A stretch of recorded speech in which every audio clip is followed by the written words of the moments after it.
Hey everyone, welcome back. You're here with Bravo, filming a fresh start on Dyson Sphere Program. I have completed this game a few times and have really enjoyed it. The game is just harnessing energy. That's the stars, building the Dyson Sphere and the stars, and the automation and production process of getting there. I'll be giving tips and tricks throughout the videos as I go, and yeah, I'll be starting a new one. So, new game. You can jump in here, randomize your cluster seeds. I like to generally get them pretty close together so I'm not traveling too far. And you want A-type. I like A-type stars because they give out most illumination, which is more power on your Dyson Sphere and your Dyson swarms. So normally go through, that one's not too bad, 2 though, so I want to probably go a couple more. Mainly if I'm building a bunch of spheres, which I plan to do through this playthrough.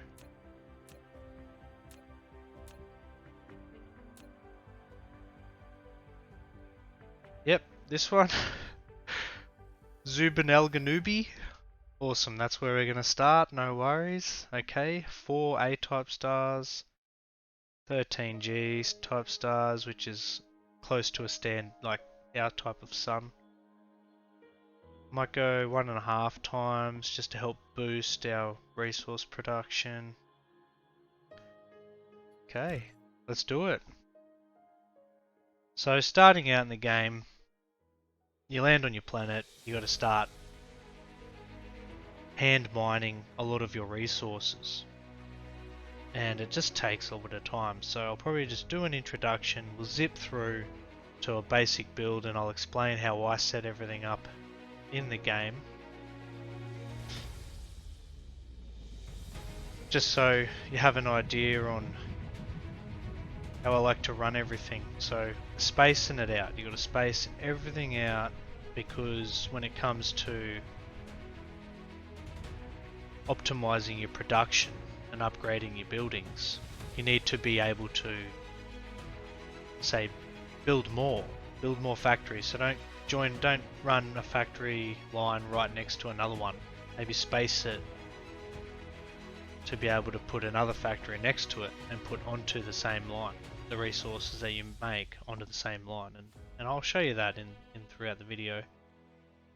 I love the game's graphic style. It's sort of in a way cartoony, but it's also fun. Like different worlds, different gas giants providing different resources. You know, you can name your planets and your star systems, and that's really handy. I was hoping they'd have like a note on the planet, so if you click on the planet, it shows you the name, there might be like a note icon, and you could expand that and it tells you what you're producing on that planet. But I normally just put it into the name, so I'll name the star, you know, whatever you want to, just its normal name. You could leave it as its normal name and then put in brackets, you know, steel production or your circuitries and or your turbines. If you're doing electromagnetic turbines, you could generate an entire star system for that. So jumping straight in, pick this bad boy up, gives you some items to begin crafting. Looking at the planet.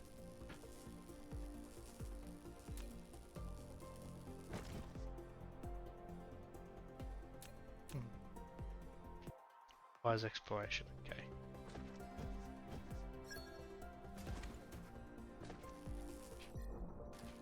So you map, look at the planet, okay. Pressing V opens up your star map. You can zoom right out, see the planets in your star system. So this planet type is a Gobi, which means it's probably pretty desolate. Gelisol, that's an ice field. Mediterranean. So your G-type star, right? You click on your G-type star, it says here luminosity. It's 0.99, so that's pretty good for a Dyson Swarm and Dyson Sphere, but A-type stars are a lot better, and if you zoom right out, you can see your star map, your star systems in your galaxy. You zoom out again, you load out to the Milky Way. But let's just avoid that because it's got to load it. So 2 light years, 5 light years, 4 light years, they're all pretty close, these ones around here. I don't actually know what's in them yet. No, so I have to explore them. So that's iron ore, iron veins, this copper veins. Pick some of this up to begin with. Over here is your coal, as well as over there coal. If you click M for map, you can go over and look at the veins on the planet. Again, once you do vein distribution, you will be able to see where the veins are on the planet. It'll highlight them for you.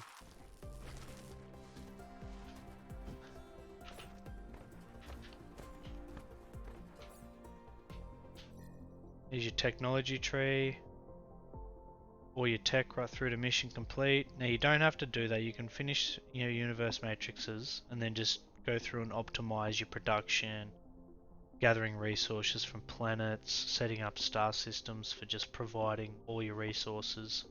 You can go through, pull apart your base, remake it how you want it, whatever you'd like.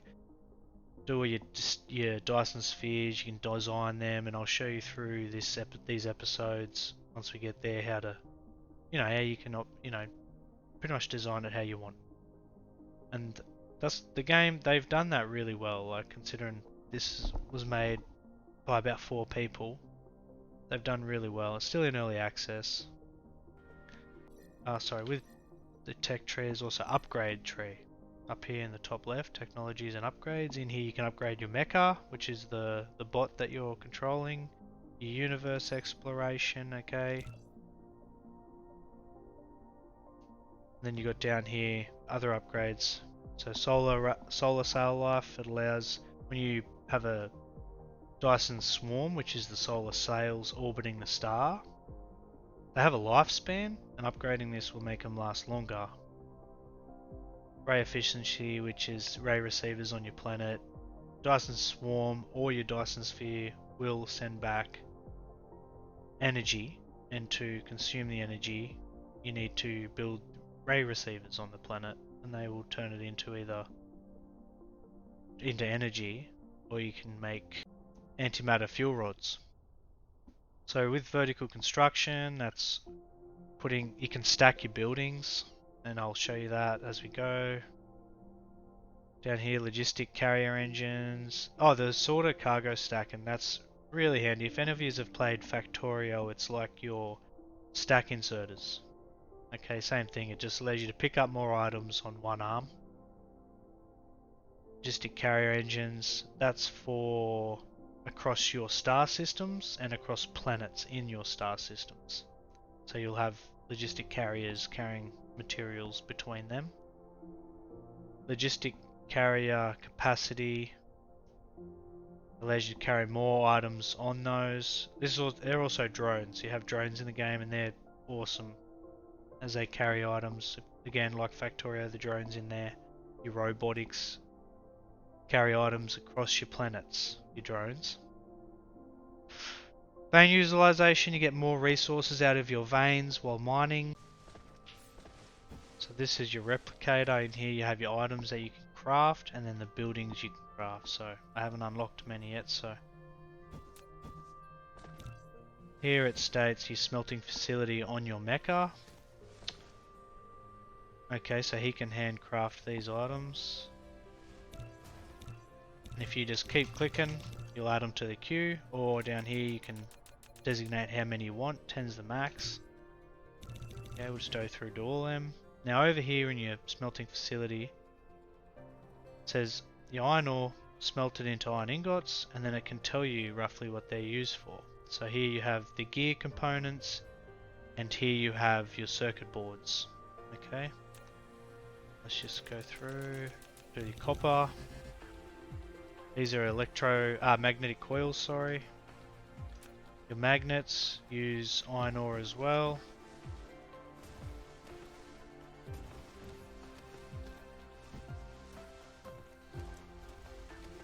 There it is over there. There's stone, your stone veins.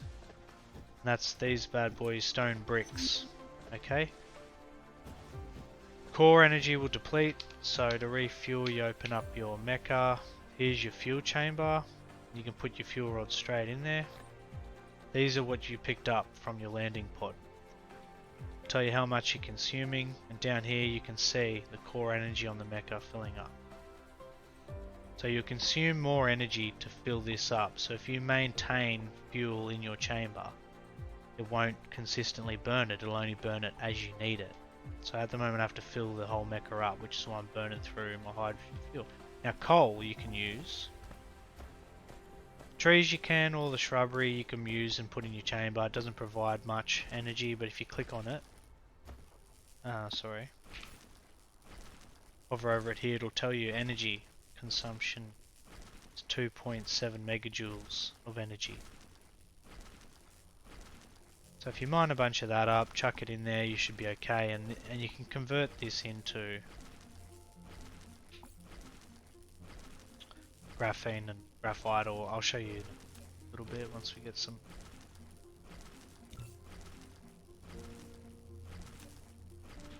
Okay.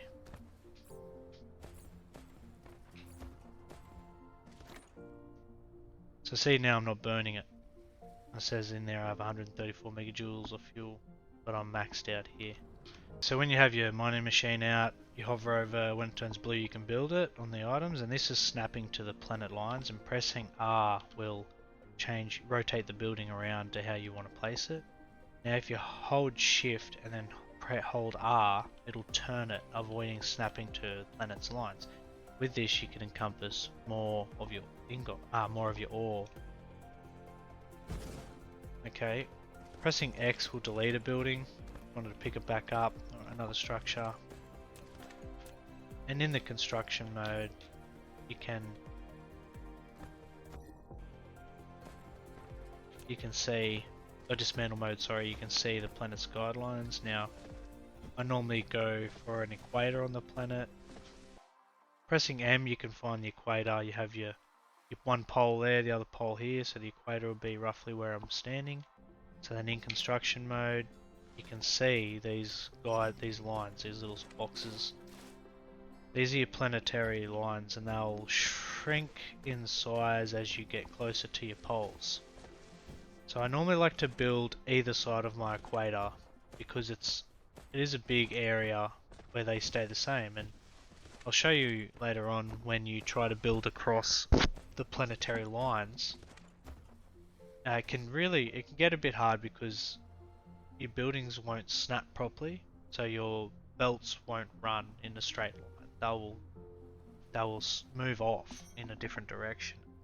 It doesn't look pretty in your factory. If you have a bit OCD, it'll drive you nuts, and if you don't mind, as long as it works, but I'll show you how to do all that. So with power, as I was saying, it uses wind. Now it has an area that it transfers power to, that's that blue circle. Anything inside that blue circle will be supplied with power. So, there we go. So that's providing 300 kilowatt at 100% strength. Some planets have a high wind rating, which means you'll get more power because it's spinning faster, and some planets will have very low. So the power being provided here, it's at 100%, using 120 kilowatts.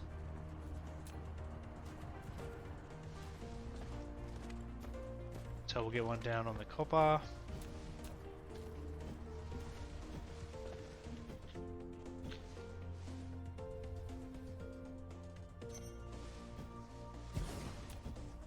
Now they're linked together. If you have them close enough, you'll see the blue dotted line show up. So if I built that there, these two wind turbines, will be linked together in a power grid. So you can further that distance by building the Tesla tower. As you can see, you get a longer distance and a bigger area to build, but these don't produce power. So at the beginning of the game, I like to just run my wind turbine right across, and I can then have them those three now powering those two, and then I'll run it over to coal. Or if I remember to leave enough space here to build another miner. I'm not going to build it now, I'm just going to wait. And you can pick them up, so we'll just put it there. Go in there.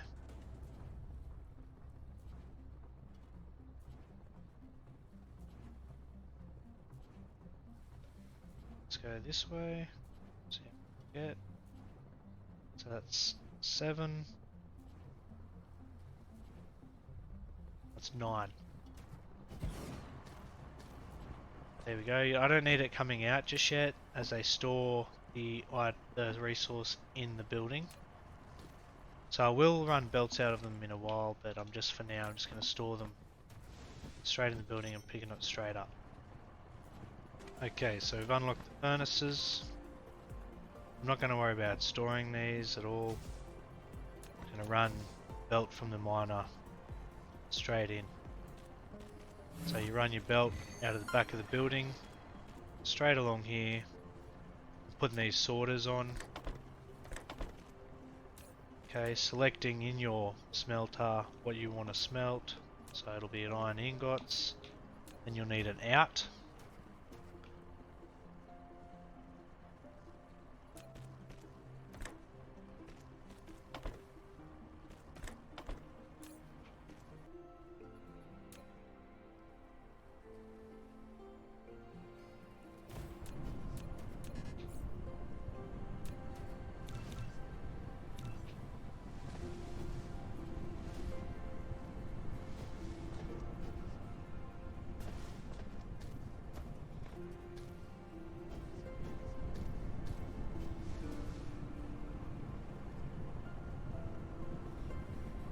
So when I'm setting up a starter base, you can either have the ore going straight into the smelter and then backing up in the smelter like it is here, or you can have it coming out onto a belt and running into a storage container.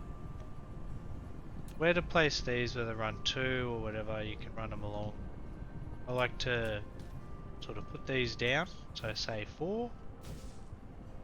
Okay, and then run this, then dismantle these, or you can connect them up however you want, but I'm just going to run 2 for now while I'm trying to get all my resources together.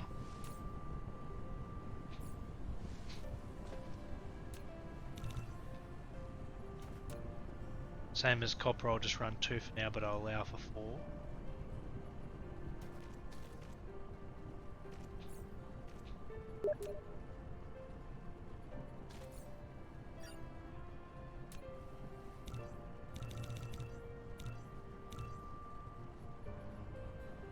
Once you have everything automated, obviously it's going to be a lot easier to construct your buildings. You won't have to hand construct them.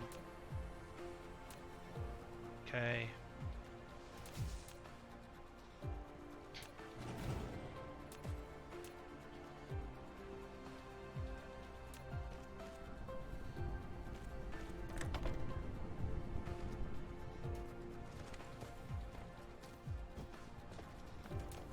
Would also like to get coal furnace. I'm not sure if I can do that yet. No, so that'll be the next thing, because I want to get to, I think it's called graphene or graphite, so I can start putting that into my fuel chamber rather than just putting coal straight in there. Might run 2 on this side.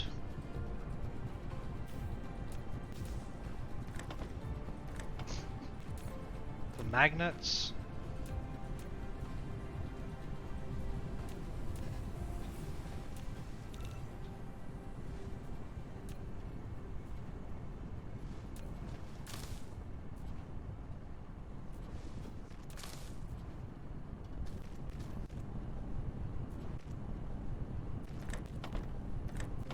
in the upgrades tree you can upgrade these bots that are putting the buildings down. You can upgrade how many of those you have and how many and how fast they travel. When placing the sorters down, click on the belt and into the building, and that's your input direction, or on the building and onto the belt. You can see it's an output direction, just here on the left, on the right side of the mouse cursor. It's 150 trips per second. Sorry, it's 1.5 trips per second. Now you can speed those up as you upgrade the building, and then you can upgrade how many items it can carry per trip. So you can really get things going, and at the moment these are Mark 1 belts, which are the orange colour, as you can see on the side of the belt here. It's an orange. And the inserters themselves, or conveyor, sorters, sorry, are orange as well. The next level is green, and then blue.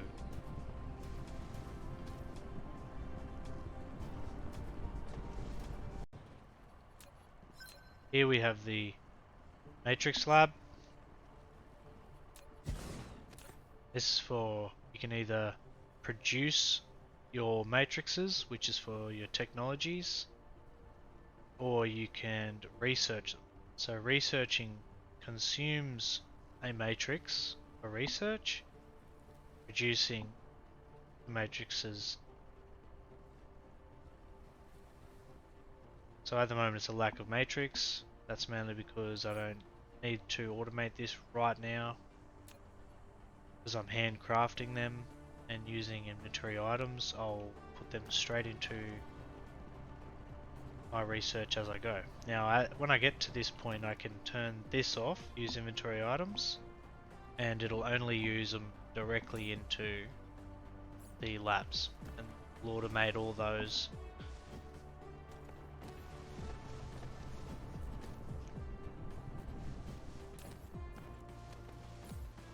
So as far as episode 1 goes, I'm going to call it there, and when I come back with episode 2, we'll continue trying to get at least the blue matrices automated, the electromagnetic matrix. To craft those, it's here, it just uses a magnetic coil and a circuit board, so I want to get these automated, and on the planet set up a bus line for my resources. Okay, thank you very much for watching. Please like and subscribe, and if you have any comments on the video, please make a comment, and I hope you have a good day.